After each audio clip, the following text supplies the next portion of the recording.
पिछले कुछ दिनों से आरबीआई की मॉनेटरी पॉलिसी कमेटी जो है वो इंटरेस्ट रेट में कोई बदलाव नहीं कर रहा है। और last week Nirmala Sitharaman finance minister said that कि RBI must think about that liberalising economy. Means RBI जो बहाने दे रही थी अभी तक कि हमें इन्फ्लेशन को 4+-2 में कंट्रोल करना है,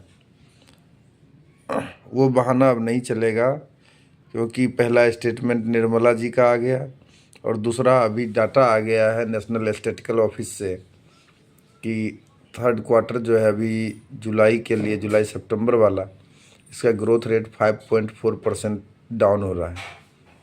तो अब इन्फ्लेशन की जो रट थी आरबीआई का, वो दिसंबर में देखेंगे क्या करते हैं। एनएसओ का डाटा बोल रहा है कि जुलाई सितंबर लेटेस्ट जो है 5.4% ग्रोथ रेट था। अप्रैल जून में ये 6.7 था। जुलाई सितंबर में 8.1% था। तो ये इम्पैक्ट रियल जीडीपी को लेके है। तो रियल जीडीपी क्या होता है? जब क्वांटिटी चेंज हो with respect to base year price without adjusting inflations. ये 3 पॉइंट याद रखने हैं। हमें जो नोट्स दिया है न्यूज़पेपर में उसको देखते हैं कि एग्रीकल्चर में ग्रोथ लगभग डबल दिख रहा है। Agriculture, live stock, forestry and fishing में।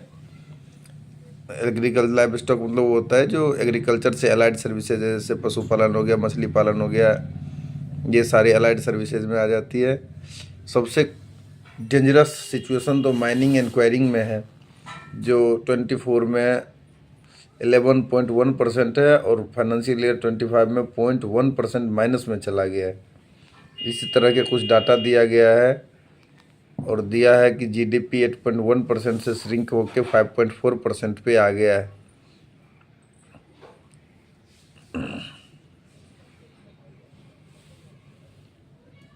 तो जीबीए के हिसाब से डाटा दिया था पिक्चर में। तो जीबीए देख लीजिए, ग्रॉस वैल्यू एडिशन होता है। ईच स्टेप में आपने कितना वैल्यू ऐड किया एक प्रोडक्ट में before reaching to the final product, वही जीबीए कहलाता है। और इसका जीडीपी से रिलेशन यही है कि जीडीपी इज इक्वल टू होता है GBA plus taxes minus subsidies by the government. Thank you. एक वर्ड इम्पोर्टेंट है, that is called Notre dam. ये फ्रांस में है।